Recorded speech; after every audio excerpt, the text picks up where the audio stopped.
बहुत स्वागत है आपके साथ। मैं हूं राकेश पांडे। वक्त हो गया सुपरफास्ट 100 का। अगले 22 मिनट में नजर डालेंगे 100 बड़ी खबरों पर। और आपके साथ मैं हूं राजीव। शुरुआत करेंगे दिल्ली में तेज रफ्तार की कहर से जुड़ी खबरों से।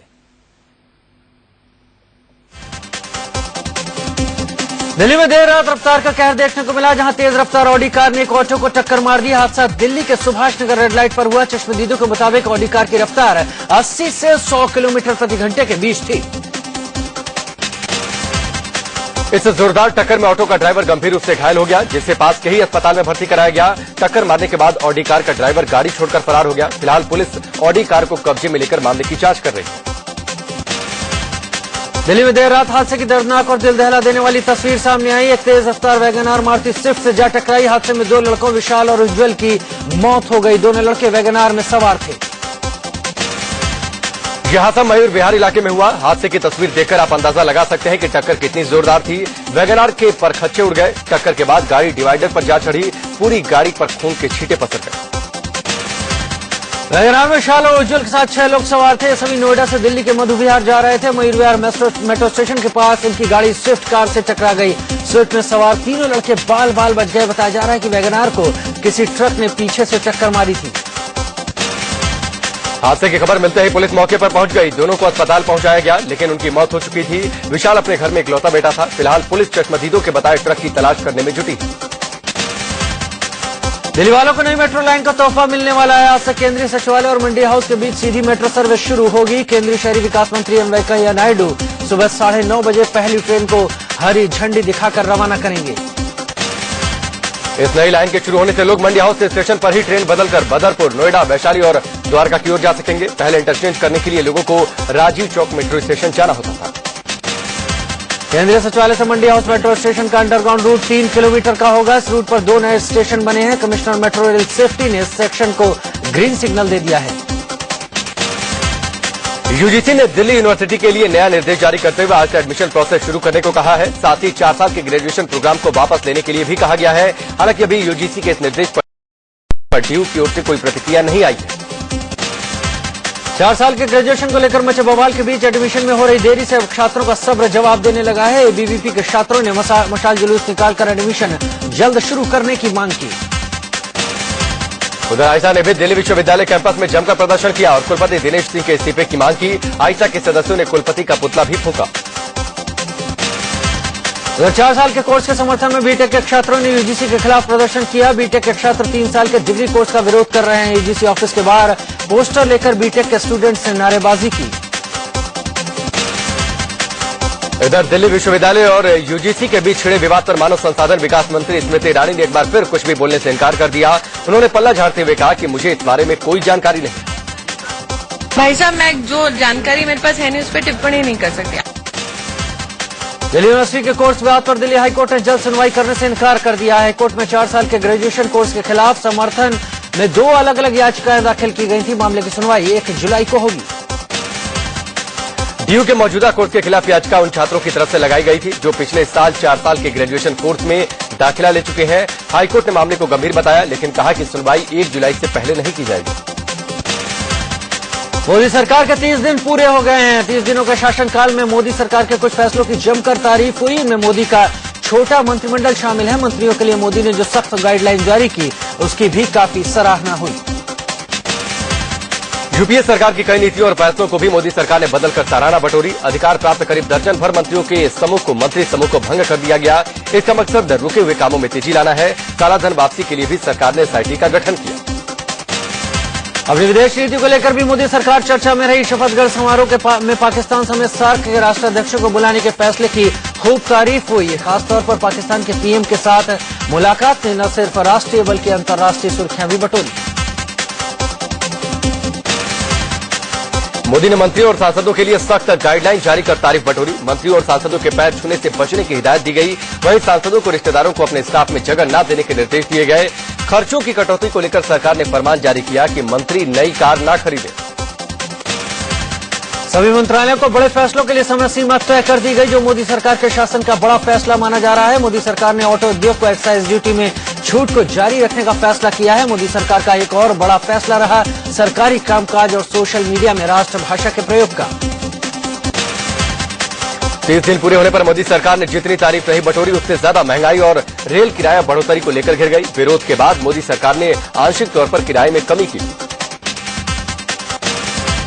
इन 30 दिनों के कार्यकाल में मोदी सरकार के कई मंत्री सवालों के घेरे में खड़े हुए। स्मृति ईरानी, वीके सिंह और निहाल चंद मेघवाल को लेकर कई बार बवाल हुआ। राज्यपालों को हटाने की बात पर भी मोदी सरकार घिर गई। पीएम नरेंद्र मोदी ने अपनी कैबिनेट को एक और नसीहत दी है। उन्होंने कहा कि कोई भी मंत्री नई कार नहीं खरीदे। साथियों ने 1 लाख से ज्यादा की खरीदारी के लिए पीएमओ से परमिशन लेनी होगी। आंध्र प्रदेश के मुख्यमंत्री चंद्रबाबू नायडू आज प्रधानमंत्री नरेंद्र मोदी से मुलाकात करेंगे। नायडू 2 दिनों के लिए दिल्ली आ रहे हैं। उधर तेलंगाना के सीएम के चंद्रशेखर राव भी आज पीएम नरेंद्र मोदी से मुलाकात कर सकते हैं। अमित शाह बीजेपी के नए अध्यक्ष बन सकते हैं। पार्टी महासचिव अमित शाह का रास्ता लगभग साफ हो चुका है। बुधवार को कैबिनेट की बैठक के बाद राजनाथ सिंह, अरुण जेटली और गडकरी के बीच अमित शाह के नाम पर सहमति बन गई। राष्ट्रीय स्वयंसेवक संघ यानी आरएसएस ने भी अमित शाह के नाम पर सकारात्मक रुख दिखाया है। खबर है कि लोकसभा चुनाव में खासकर यूपी में बीजेपी को बम्पर जीत दिलाने के बाद अमित शाह का कद और बढ़ गया। बीजेपी अध्यक्ष के नाम की घोषणा इसी सप्ताह होनी है। रेल किराए में बढ़ोतरी के झटके के बाद मोदी सरकार फिलहाल 3 महीने तक गैस कीमतें बढ़ाने का कड़वा डोज नहीं देगी। रिलायंस को झटका देते हुए मोदी सरकार ने 3 महीने तक गैस के दाम नहीं बढ़ाने का ऐलान किया है। 1 जुलाई से गैस के दाम बढ़ने वाले। वित्त मंत्री अरुण जेटली ने ऑटो और कैपिटल गुड्स और कंज्यूमर ड्यूरेबल सेक्टर को बड़ी राहत दी है। इन सेक्टरों की खस्ता हालत को देखते हुए पिछली सरकार ने इन्हें एक्साइज में छूट दी थी जो 30 जून को खत्म हो रही थी। वित्त मंत्री ने इस छूट को 31 दिसंबर तक जारी रखने का फैसला किया है। जम्मू रेलवे स्टेशन पर एनएसयूआई के कार्यकर्ताओं ने रेल किराया बढ़ने के विरोध में प्रदर्शन किया।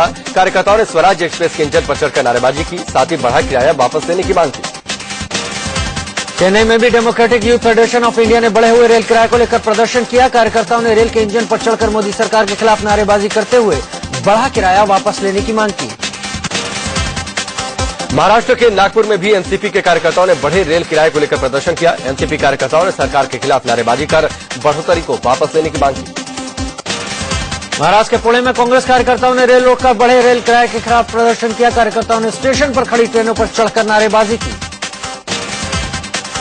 दिल्ली में कांग्रेस कार्यकर्ताओं ने रेप के आरोपी केंद्रीय राज्य मंत्री निहाल चंद मेघवाल के इस्तीफे की मांग करते हुए गृह मंत्री राजनाथ सिंह के घर के बाहर प्रदर्शन किया। पुलिस ने प्रदर्शनकारियों को हिरासत में ले लिया। लखनऊ में बीजेपी के सामाजिक न्याय मोर्चा के कार्यकर्ताओं ने बिजली और लचर कानून व्यवस्था पर यूपी सरकार के खिलाफ प्रदर्शन किया। कार्यकर्ताओं ने विधानसभा का घेराव करते हुए विरोध जताया। बीजेपी के मुताबिक 7 जुलाई तक हल्ला बोल जारी रहेगा। भोपाल में कांग्रेस कार्यकर्ताओं ने रेल किराया बढ़ोतरी और बढ़ती महंगाई के विरोध में धरना प्रदर्शन किया। कांग्रेस के इस धरने में सैकड़ों कार्यकर्ता शामिल हुए। कोलकाता में एक बार फिर लेफ्ट संगठनों ने रेल किराया बढ़ोतरी के विरोध में प्रदर्शन किया। प्रदर्शनकारियों ने रेलवे प्लेटफॉर्म पर जमकर नारेबाजी की और बढ़ा किराया वापस लेने की मांग की। शंकराचार्य स्वामी स्वरूपानंद सरस्वती ने साईं बाबा पर एक बार फिर से विवादित बयान दिया है। उन्होंने कहा कि साईं की पूजा करने वाले लोग प्रायश्चित करें, साथ ही वो एकादशी का व्रत करें। इसके बाद साईं को हमेशा के लिए छोड़ दें। साईं बाबा पर दिए गए शंकराचार्य के विवादित बयान पर घमासान जारी है। शंकराचार्य के खिलाफ एक साईं भक्त ने भोपाल कोर्ट में केस दायर किया है। इसके पहले शंकराचार्य के खिलाफ शिरडी में केस दर्ज हो चुका है। इलाहाबाद में शंकराचार्य स्वामी स्वरूपानंद सरस्वती के बयान के विरोध में साईं भक्तों ने उनका पुतला फूंककर नारेबाजी की। साईं भक्तों ने कहा कि शंकराचार्य अपनी गरिमा भूलकर घटिया बयानबाजी कर रहे हैं। वाराणसी में साईं भक्तों ने शंकराचार्य स्वरूपानंद सरस्वती को सद्बुद्धि देने के लिए मंदिर में प्रार्थना की। भक्तों ने कहा कि शंकराचार्य को ऐसे बयान नहीं देने चाहिए। एमपी के जबलपुर में साईं भक्तों और शंकराचार्य समर्थकों ने एक दूसरे के खिलाफ जमकर नारेबाजी की। साईं भक्त शंकराचार्य का विरोध करने पहुंचे थे, लेकिन खबर मिलते ही शंकराचार्य समर्थक भी वहां पहुंच गए। बाद में पुलिस ने मामला शांत कराया। महाराष्ट्र सरकार ने विधानसभा चुनाव से ठीक पहले मराठा समाज और मुसलमानों को सरकारी नौकरी में आरक्षण का दांव खेला है। मराठा समाज को 16% और मुसलमानों को 5% आरक्षण देने की घोषणा की गई है। मध्य प्रदेश के मुख्यमंत्री शिवराज सिंह चौहान ने व्यापम घोटाले को लेकर एक बार फिर से कांग्रेस पर पलटवार किया है। शिवराज ने कांग्रेस के आरोपों को निराधार बताया। कहा, कांग्रेस शिवराज फोबिया से आतंकित है। ये कांग्रेस को मेरे अलावा कुछ दिखाई नहीं देता। शिवराज फोबिया से वो ग्रसित है, आतंकित है। और अगर वर्चस्व लड़ाई भी आपस में उनमें होती है तो उनको लगता है कि हम अगर मुख्यमंत्री के नाम पर आरोप लगा देंगे तो शायद हमारा कद थोड़ा बहुत बढ़ जाए। कांग्रेस अध्यक्ष सोनिया गांधी उत्तराखंड के कौसानी में छुट्टियां मनाने के दौरान नए अंदाज में नजर आईं। आमतौर पर साड़ी में दिखने वाली सोनिया पैंट शर्ट पहने दिखी। वो अपने पारिवारिक दोस्त के यहाँ छुट्टियां बिताने आई हैं। पीएम नरेंद्र मोदी ने प्रधानमंत्री कार्यालय में काम करने वाले दफ्तरी देवकरण के बेटे राजेश कुमार को सिविल सेवा परीक्षा में सफल होने पर बधाई दी है। मोदी ने पिता और बेटे दोनों को मिठाई खिलाई। इसके बाद राजेश के पिता ने भी मोदी का मुंह मीठा कराया। दफ्तरी देवकरण का बेटा राजेश पहली बार में सिविल सेवा परीक्षा में पास हुआ। इसे 1122 चयनित उम्मीदवारों में 578वीं रैंक मिली। राजेश के दादा नारायण राम भी पहले प्रधानमंत्री जवाहरलाल नेहरू के कार्यकाल में पीएमओ में रह चुके हैं। जाने माने वकील और यूपीए सरकार में सॉलिसिटर जनरल रहे गोपाल सुब्रमण्यम ने उन्हें सुप्रीम कोर्ट का जज बनाने के लिए की गई सिफारिश वापस लेने की अपील की है। उन्होंने चीफ जस्टिस आरएम लोढ़ा की अध्यक्षता वाले कॉलेजियम को चिट्ठी लिखी। चीफ जस्टिस आरएम लोढ़ा की अगुवाई वाले कॉलेजियम ने सुप्रीम कोर्ट में बतौर जज नियुक्ति के लिए गोपाल सुब्रमण्यम के साथ 3 अन्य नामों की सिफारिश की थी। सरकार ने बाकी नामों को मंजूरी दे दी, लेकिन सुब्रमण्यम के नाम वाली फाइल कॉलेजियम को लौटाते हुए पुनर्विचार की बात कही थी। सुब्रमण्यम को सुप्रीम कोर्ट का जज बनाए जाने को लेकर सीबीआई और आईबी ने भी एतराज जताया है। दोनों संस्थाओं ने उनके व्यक्तित्व पर सवाल उठाए हैं। अब गोपाल सुब्रमण्यम को लग रहा है कि इस मसले को लेकर उनका चरित्र हनन हो रहा है, लिहाजा उन्होंने अपनी दावेदारी वापस लेने का फैसला किया। बिहार के छपरा में हादसे का शिकार हुई दिल्ली डिब्रूगढ़ राजधानी एक्सप्रेस का रेल मंत्री सदानंद गौड़ा ने जायजा लिया। उनके साथ रेल राज्य मंत्री मनोज सिन्हा भी थे। रेल मंत्री ने कहा कि हादसे के पीछे कुछ शरारती तत्वों का हाथ हो सकता है।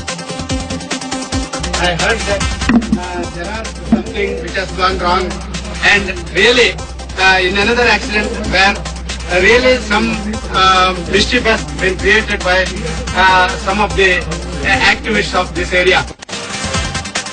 हालांकि रेल मंत्री ने यह भी कहा है कि पूरी जांच के बाद ही किसी निष्कर्ष पर पहुंचा जा सकता है। उन्होंने यह भी कहा कि रेलवे सुरक्षा आयोग मामले की जांच करेगा। इससे पहले कल हुए हादसे को लेकर गौड़ा ने कहा था कि ये नक्सली साजिश हो सकती है। We are still we have to look into the matter. Ultimately, Commissioner of Railway Safety is the right authority to investigate into the matter and come to a conclusion. Jharkhand के मुख्यमंत्री हेमंत सोरेन बाल बच गए। कार्यक्रम में शामिल होने जमशेदपुर पहुंचे सोरेन के हेलीकॉप्टर में आई खराबी की वजह से सोनाड़ी एयरपोर्ट पर इमरजेंसी लैंडिंग कराई गई। गाजियाबाद के साहिबाबाद इलाके में कपड़ा ड्राइंग फैक्ट्री में आग लगने से अफरा तफरी मच गई। आग ने फैक्ट्री में मौजूद ऑयल टैंकर को अपनी चपेट में ले लिया, जिससे आग ने विकराल रूप ले लिया। ऑयल टैंकर में आग लगते ही ऊंची ऊंची लपटें उठने लगी। फैक्ट्री में रखा लाखों की कीमत का कपड़ा देखते ही देखते खाक हो गया। फैक्ट्री में मौजूद कर्मचारियों ने किसी तरह भागकर अपनी जान बचाई। तेल में आग की वजह से धुएं के गुबार ने आग पर काबू पाने की कोशिशों में जुटे दमकल कर्मियों की मुसीबत बढ़ा दी। दमकल की 10 गाड़ियों ने घंटों की मशक्कत के बाद आग पर काबू पाया। आग लगने की वजह साफ नहीं हो सकी। बढ़ाई कांड में आज सीबीआई पीड़ित परिवारों का नार्को और लाई डिटेक्टर टेस्ट कर सकती है। इससे पहले जांच की शुरुआत करते हुए सीबीआई ने आरोपियों का नार्को और लाई डिटेक्टर टेस्ट किया था।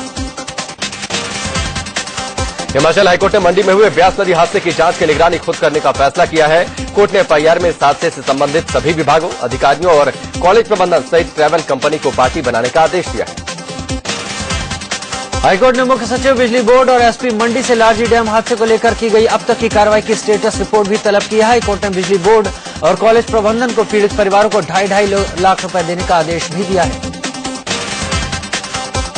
भारी बारिश के बाद असम में ब्रह्मपुत्र और उसकी सहायक नदियों में कहर बरपाना शुरू कर दिया है। 4 जिले बाढ़ की चपेट में हैं। 45 गांवों के लगभग 30,000 से ज्यादा लोग बुरी तरह प्रभावित हैं।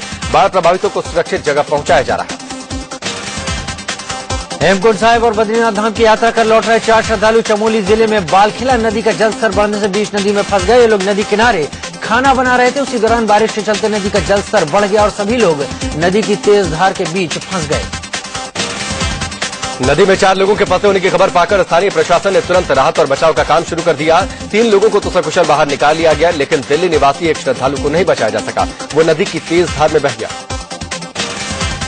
दिल्ली में गाजीपुर से मयूर विहार की तरफ जा रही मदर डेयरी की एक मिल्कवैन NH24 पर पलट गई। बताया जा रहा है कि मिल्कवैन के ड्राइवर का संतुलन बिगड़ा और वैन डिवाइडर पर चढ़ते हुए बीच सड़क पर पलट गई।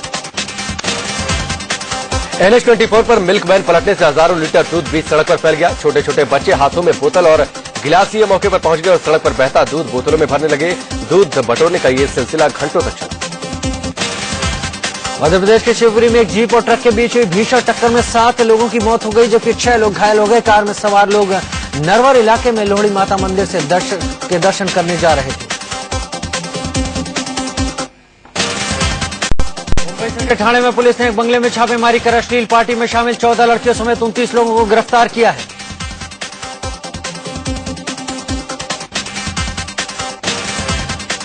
छत्तीसगढ़ के भिलाई में पुलिस ने एक होटल में छापेमारी कर रेव पार्टी बंद करवाई। पुलिस ने इस रेव पार्टी से कई लड़के लड़कियों को नशे की हालत में पकड़ा। हालांकि लोगों ने आरोप लगाया कि पुलिस मामले की लीपापोती करने में जुट गई। मुंबई पास थाने में एक छात्रा के साथ रेप का मामला सामने आया है। दिल्ली में अक्षरधाम के पास होंडा सिटी कार से पुलिस ने भारी मात्रा में अवैध शराब बरामद की। हरियाणा से आ रही होंडा सिटी को चेकिंग के दौरान पुलिस ने रोका तो उसके अंदर से 48 पेटी शराब निकली। दिल्ली के विश्वासनगर इलाके से एक व्यापारी से 22 लाख रुपए लूट लिए गए। राजचाला के दफ्तर में 2 स्टाफ काम करते हैं। अपराधियों ने दोनों को ले जाकर बाथरूम में बंद कर दिया था। दिल्ली के न्यू राजेंद्र नगर इलाके में एक कारोबारी की चाकुओं से गोदकर हत्या कर दी गई। वारदात की खबर मिलते ही पुलिस मौके पर पहुंची और तफ्तीश में जुट गई। आगरा के ताजगंज इलाके में एक नवविवाहिता की रहस्यमय हालात में मौत हो गई। हिमानी के मायका वालों का आरोप है कि एक दिन पहले बेटी ने फोन करके बताया था कि उसे मारा पीटा गया। उधर पुलिस ने लाश को कब्जे में लेकर पोस्टमार्टम के लिए भेज दिया। पीएम मोदी 13 जुलाई को फीफा वर्ल्ड कप का फाइनल देखने ब्राजील नहीं जाएंगे।